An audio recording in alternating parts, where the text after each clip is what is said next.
रुद्राभिषेक करताना कोणते मंत्र आपल्याला बोलायचे आहे ते सेवेमध्ये सर्व मंत्र स्तोत्र दिलेले आहे। आपल्या देवघरातील शिवपिंडीला एका तामणमध्ये ठेवून गळती किंवा अभिषेक पात्र लावून त्यामध्ये पाणी टाकायचं आहे। त्यानंतर हे स्तोत्र तुम्हाला वाचन करायचे आहे।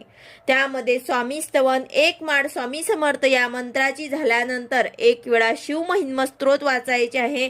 त्यानंतर गणपती अथर्व शीर्ष एक वेळा, श्री राम रक्षा स्तोत्राचे 1 ते 9 श्लोक फक्त आपल्याला हे वाचायचे आहे। त्यानंतर श्री रुद्र अध्याय चमक नमक सहित पूर्ण वाचन 1 वेळा, यामध्ये 11 चमक आहे 11 नमक आहे, हे पूर्ण आपल्याला रुद्र अध्यायाचे पठण करायचे आहे।